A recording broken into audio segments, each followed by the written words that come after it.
quand on fait trop le grand, on paraît petit. C'est Destouches qu'il a écrit dans son livre intitulé Le Glorieux, paru en 1732. Et c'est sûr que Emmanuel Macron n'a jamais lu, feuilleter ce livre, puisque ni son arrière-grand-père, ni l'arrière-arrière-grand-père de son grand-père n'étaient encore vivants. Mais bien qu'ayant fait des études, il aurait toujours pu lire des prévisions de certains Français qui alertaient déjà par rapport à l'orgueil, par rapport à la grandiloquence, par rapport à la mégalomanie, la folie des grandeurs, celle qui fait des dirigeants français qu'ils se croient souvent supérieurs aux autres.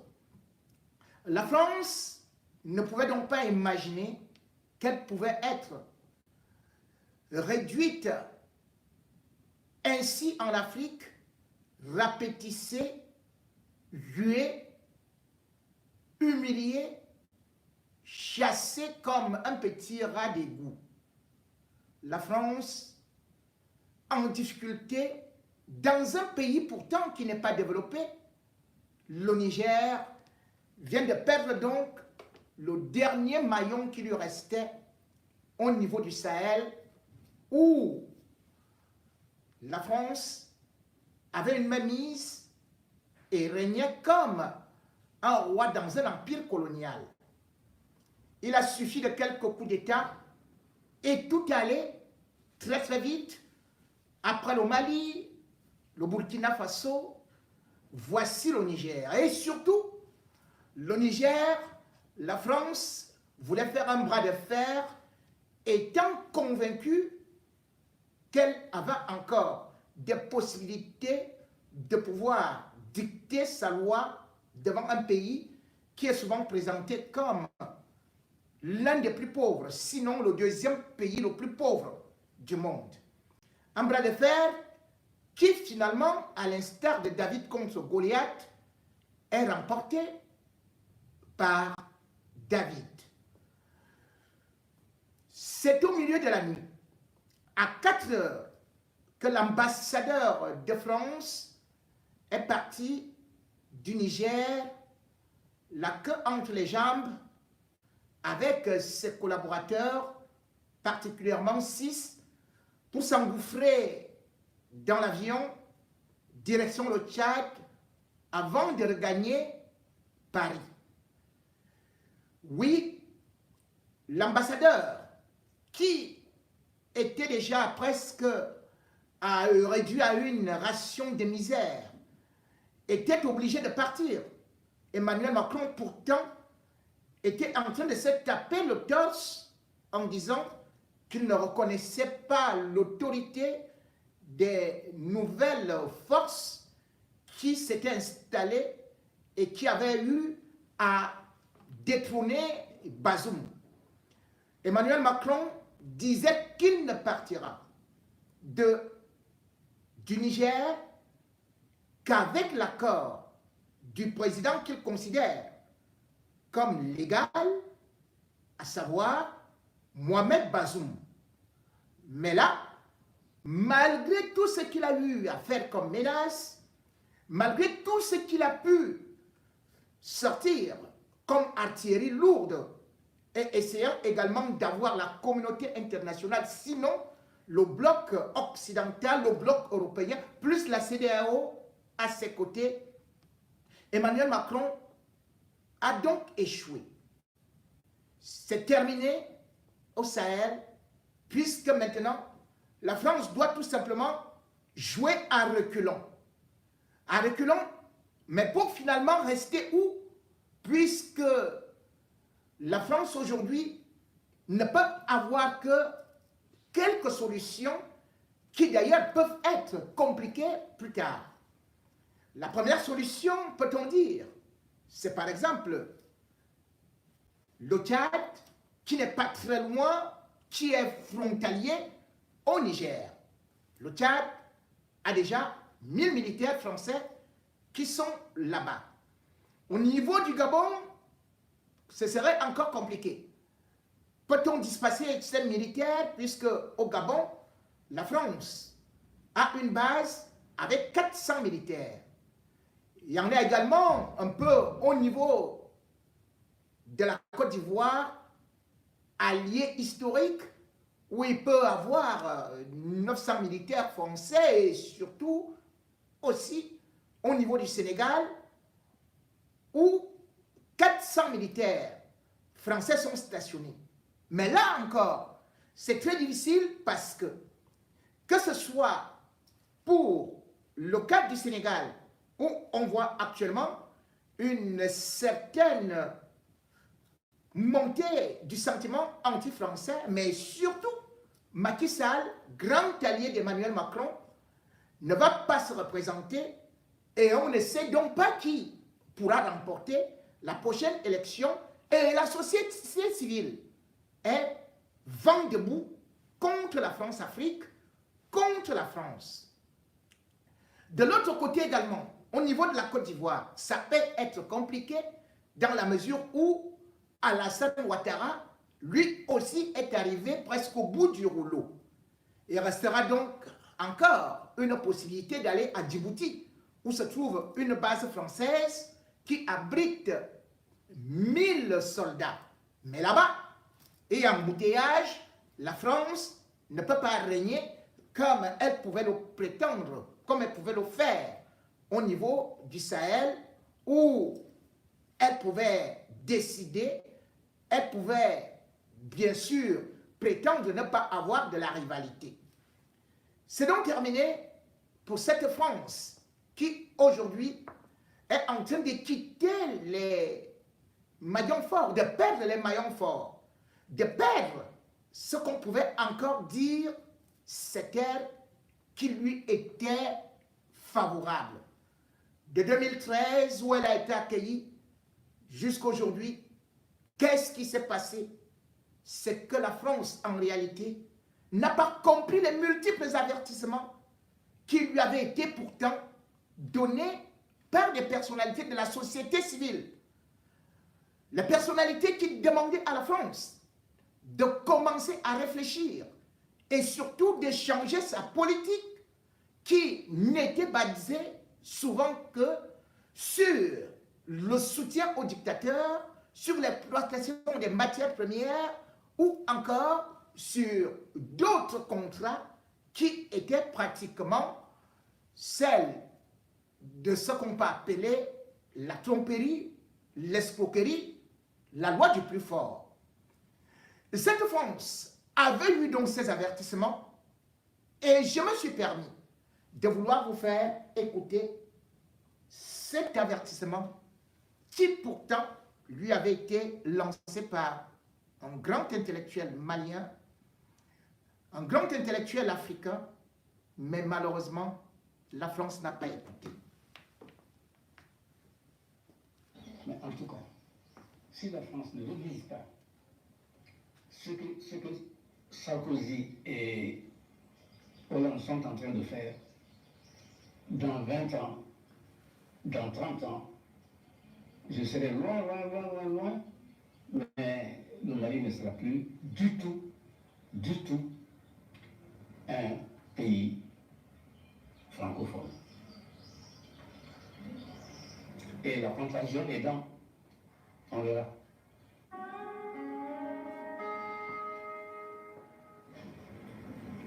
Et nous, Maliens, nous savons aujourd'hui un sondage paru par un spécialiste il y a quelque temps, 60% des Maliens tournent le dos à la France.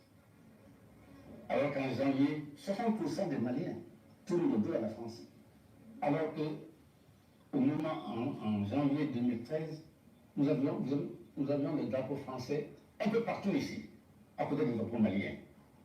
Les enfants nés pendant ce temps ont porté le nom Hollande.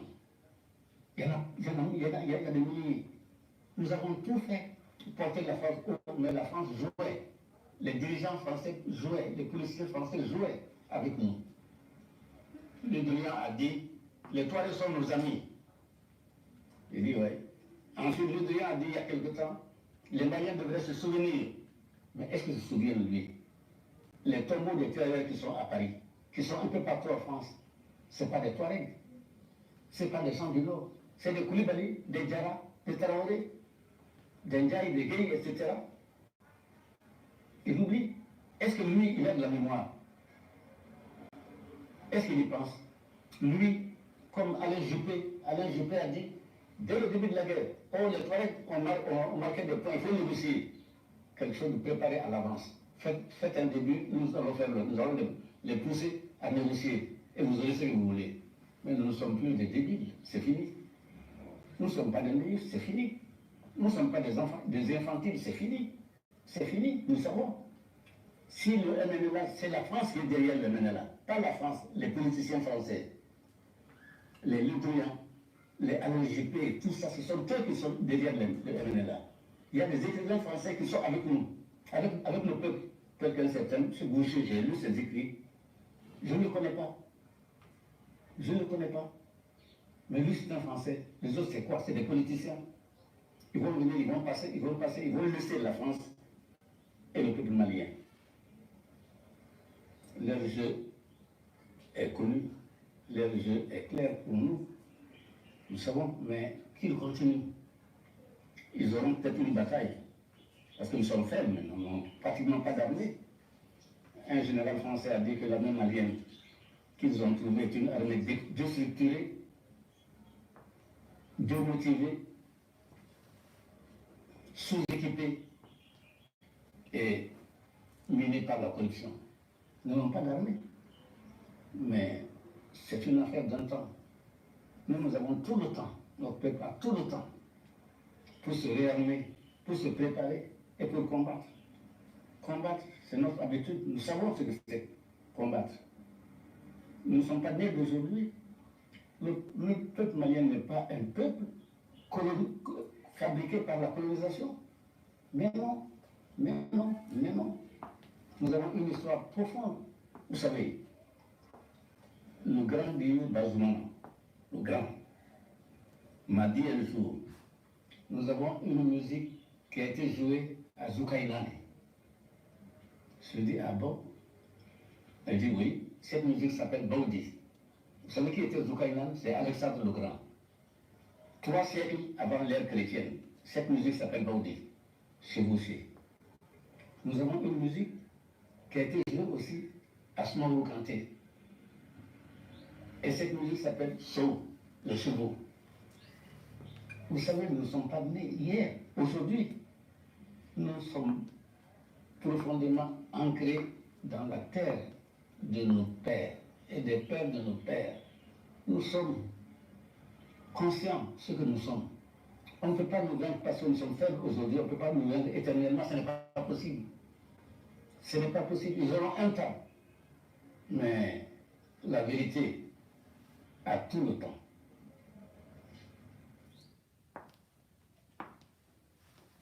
La vérité a tout le temps et maintenant la vérité fait son temps.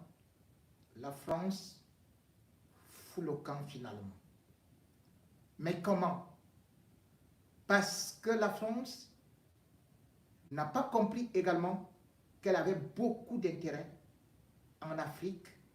Cette Afrique qui pourtant donnait tout à la France, dont les matières premières. Mais la France, souvent avec ses dirigeants arrogants, n'a pas pu au moins comprendre les avertissements d'un autre chef d'État français qui avait déjà alerté.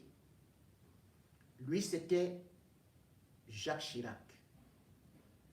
Jacques Chirac avait pourtant dit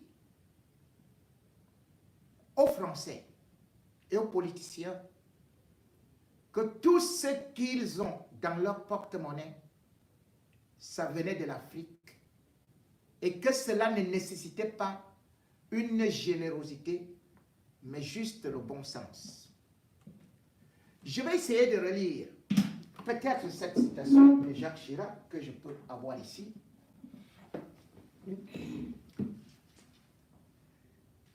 Qui, lui, avait gardé un lien avec l'Afrique et avait averti de ce qui pouvait arriver plus tard. Je vais vous lire ce que Jacques Chirac disait. On oublie seulement une chose, c'est qu'une grande partie de l'argent qui est dans notre porte-monnaie vient précisément de l'exploitation depuis des siècles de l'Afrique. Mais beaucoup vient de l'exploitation de l'Afrique, autant pour moi. Alors, il faut avoir un petit peu de bon sens. Je ne dis pas de générosité. De bon sens, de justice, pour rendre aux Africains, je dirais, ce qu'on leur a pris.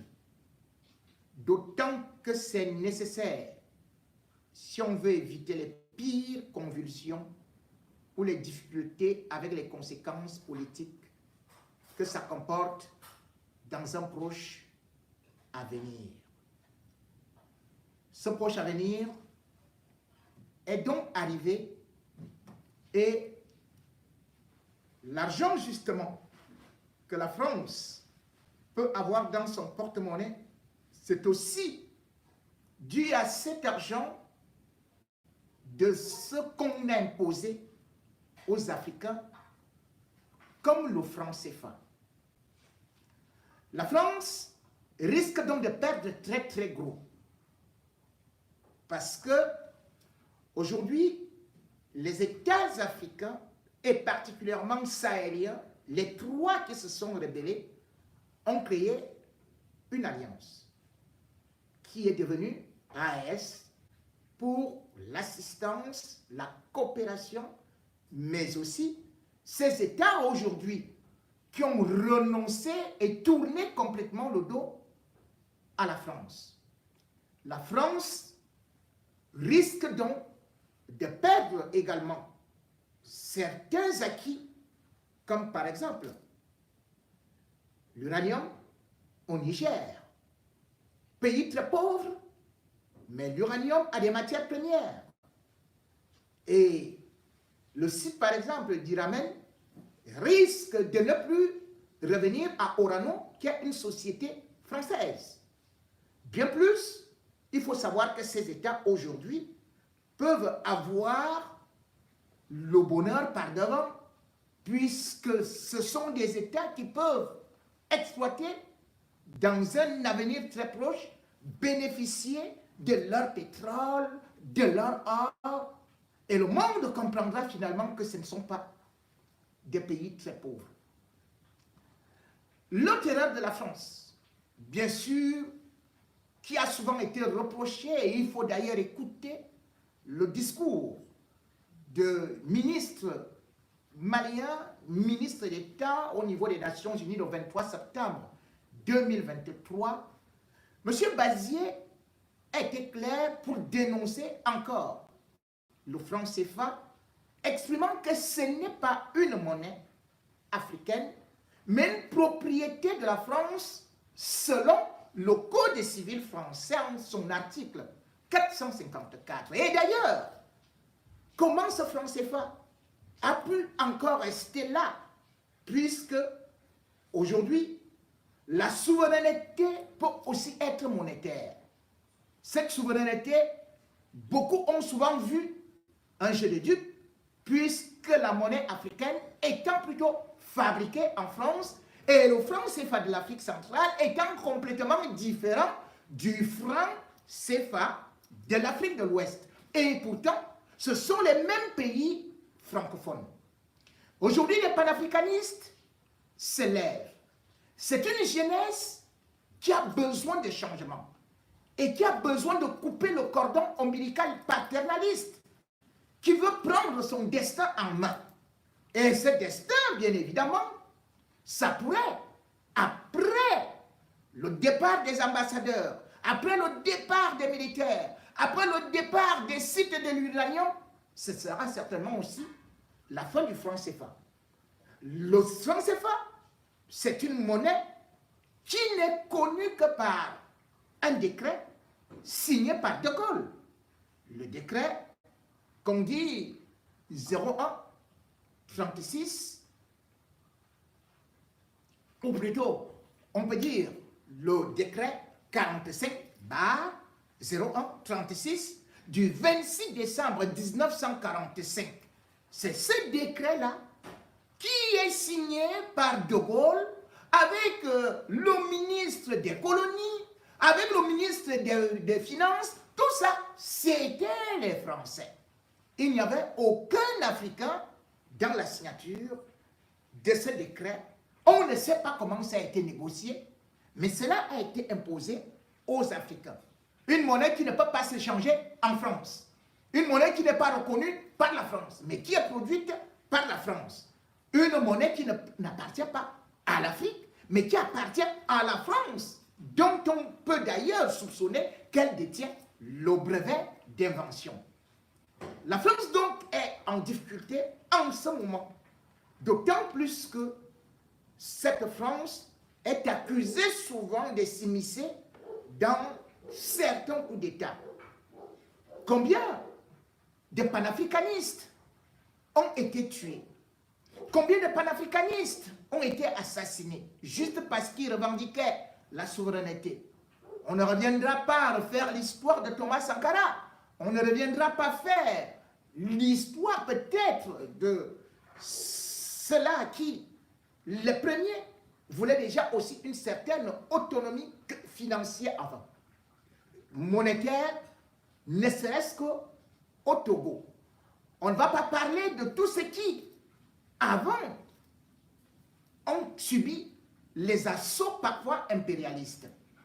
Aujourd'hui, la France est soupçonnée d'être dans tous les mauvais coups, y compris, même quand elle n'est plus là, on peut aussi qualifier qu'elle est en train d'organiser toujours un petit coup d'État derrière.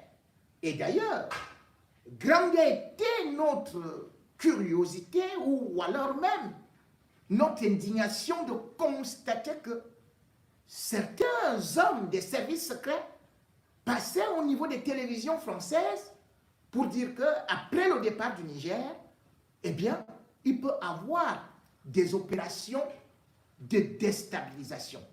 Ces opérations de déstabilisation peuvent arriver au niveau des institutions. Mais les Africains, eux-mêmes aussi sont parfois utilisés pour ces dessins de la trahison, multipliant des coups d'État.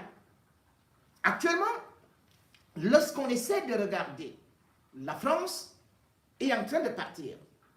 Mais est-ce que cela va faire que les coups d'État cessent? Est-ce que cela va aussi faire que nos dirigeants prennent conscience? Est-ce que cela va faire qu'il y ait une certaine solidarité? Est-ce que cela va faire que l'Afrique puisse se développer et qu'il y ait l'équité, qu'il y ait de la probité de nos dirigeants? Est-ce que cela va arrêter les coups d'État? C'est la question qu'il faut se poser.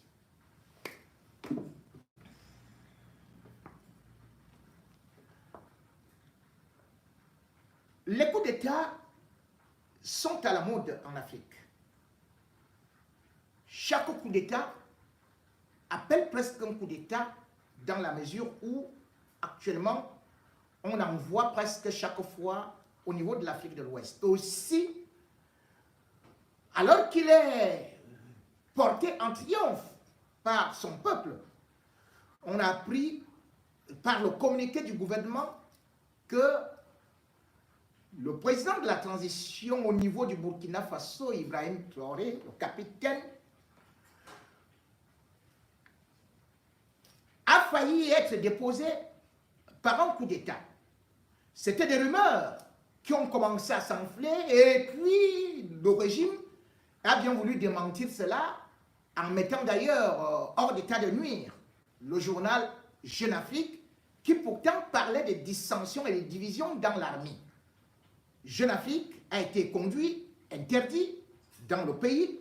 Cependant, c'est le gouvernement lui-même, par le truchement de porte-parole, qui est venu confirmer qu'effectivement, il y a eu un coup d'État ou alors une tentative de coup d'État au niveau du Burkina Faso.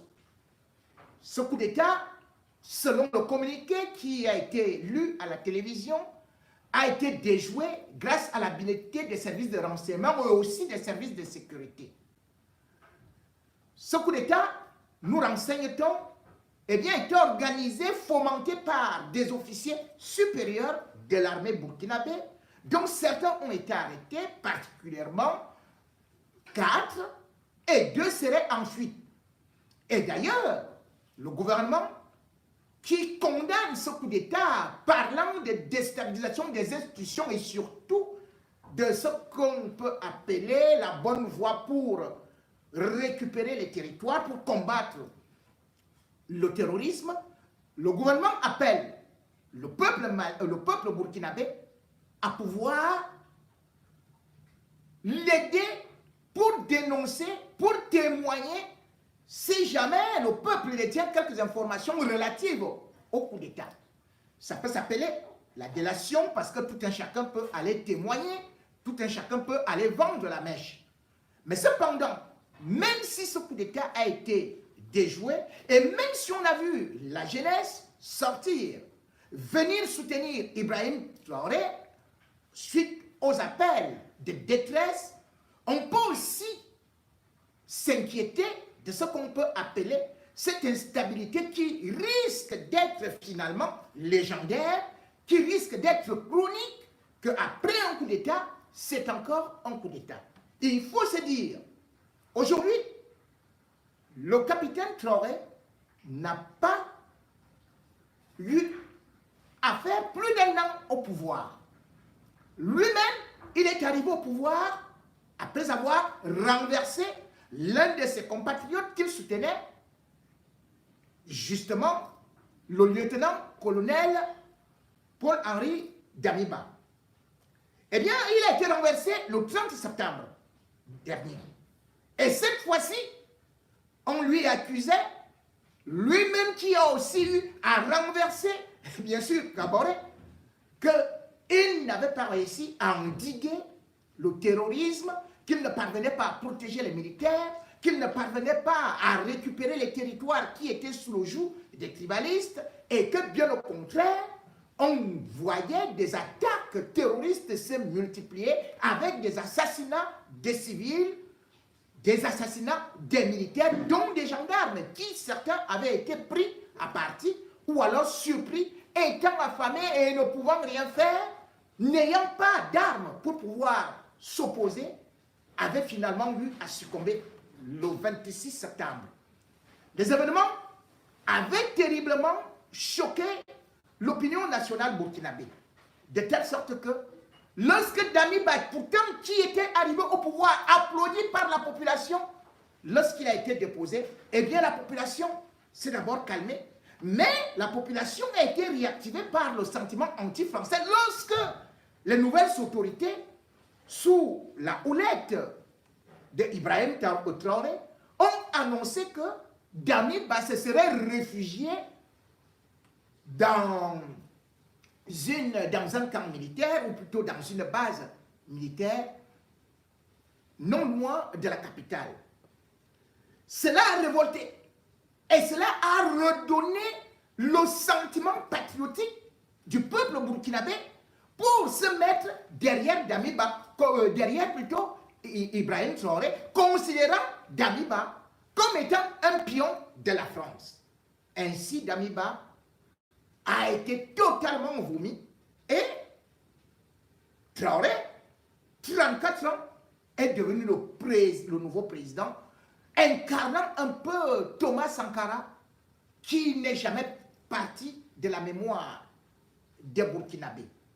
D'ailleurs, de par son habileté, de par sa façon de faire, et de par ses discours, de par sa tonalité, de par sa vivacité, on peut dire qu'il est presque sur le même chemin que Thomas Sankara. Mais va-t-il y parvenir? C'est là donc où il faut beaucoup s'interroger. Parce que il faut savoir que depuis 1960, le Burkina Faso n'a jamais vu un président aller au terme de son mandat. Le Burkina Faso a déjà connu 8 coups d'État. D'ailleurs, celui contre Thomas Sankara, alors que lui-même, il était venu par un coup d'État avec Blaise Compaoré, eh bien, a encore été plus cruel, puisque personne n'oubliera ce fameux jour du 15 octobre 1997, où celui qui représentait l'espoir de l'Afrique, où celui qui parlait au nom de la jeunesse, a été sauvagement assassiné. Tous les Africains étaient donc devenus des amoureux de Thomas Sankara. Mais entre-temps, bien évidemment, chaque dirigeant qui est arrivé, à part Blaise Compaoré, ils n'ont pas pu vraiment enchaîner, n'ont pas pu s'imposer. Et même Compaoré, qui a fait 27 ans au pouvoir, il a été chassé suite à un coup d'État, où on peut même dire d'ailleurs qu'une révolution populaire. Compaoré étant parti, eh bien on a se dit que bon, peut-être ce sera aussi Kaboré. Mais Kaboré, en 2015, on a aussi vu ce qui s'est passé. Toujours les mêmes reproches, à savoir que ces dirigeants, on leur dit, eh bien, on les accuse de ne pas combattre contre le terrorisme ou de ne pas être suffisamment à l'écoute du peuple ou bien de ne pas tenir les engagements. Pour l'instant, le capitaine Ibrahim Traoré est à la manœuvre. Mais va-t-il réussir finalement à faire que les militaires burkinabés puissent être tous ensemble? On en doute. Puisque même Ibrahim Traoré appartenait à un corps qui était une cellule de lutte contre le djihadisme. Et cette cellule qu'il dirigeait, c'était les Cobras. Or, les Cobras, lorsqu'ils sont aussi arrivés au pouvoir, c'est parce qu'ils dénonçaient un certain favoritisme ou alors une absence de traitement égal concernant l'armée. Il y avait des divisions. Les Cobras estimaient que la garde républicaine était mieux fournie, était mieux garnie et pouvait bénéficier de un certain nombre de choses. Voilà pourquoi, justement, ils se sont révoltés.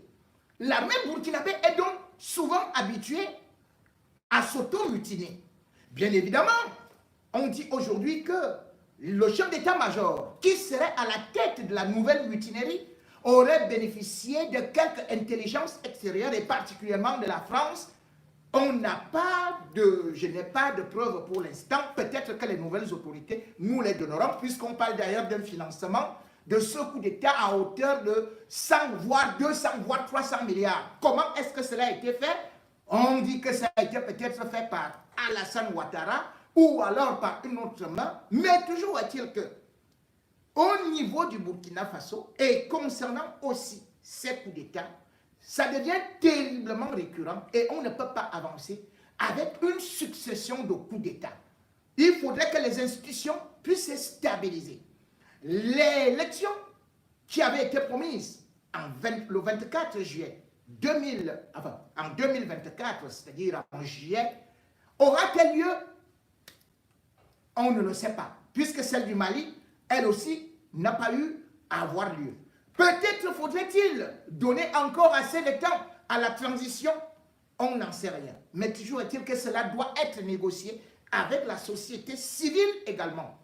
Diriger un pays, ce n'est pas seulement une affaire de militaires qui vont se mutiner, qui vont se renverser les uns les autres, les uns contre les autres, et finalement, le peuple sera tout simplement utilisé comme du bétail pour venir applaudir chaque fois un homme fort, après il tombe un autre homme fort. Dani Bana fait que 8 mois. Et voilà Ibrahim Traoré qui a à peine fait un an, qui aussi est déjà contesté à l'intérieur même de cette armée. Comment donc on peut créer une solidarité l'alliance du Sahel avec d'autres États si à l'intérieur, on ne s'entend pas? Et quand on voit d'ailleurs la plupart des panafricanistes qui ont été tués, c'était souvent avec des complices qui étaient à l'intérieur pour des intérêts égoïstes et non panafricanistes. Ils ont souvent été financés. Ils ont fini toujours par trahir leur peuple. Nous devons donc faire attention avec des hommes en tenue. Aussi vrai, nous contrôlons les civils. Aussi vrai, nous ne pouvons pas faire une confiance aveugle dès que quelqu'un se met en tenue. Beaucoup, parfois aussi, peuvent être des loups en tenue, qui peuvent vendre la patrie, qui peuvent travailler pour des intérêts impérialistes et qui finissent toujours par trahir ce qu'on peut appeler la révolution. Révolution en marche, l'Afrique est-elle en train de démarrer un nouveau cycle? Une chose est sûre, oui, ce ne sera plus avec la France qui tient la main. L'Afrique doit se prendre en main et surtout, l'Afrique doit marcher main dans la main pour pouvoir enfin non seulement mieux gérer sa souveraineté, mais surtout exploiter ses ressources naturelles, les partager. Ça ne sert à rien de chasser le colon si on vient faire comme le colon.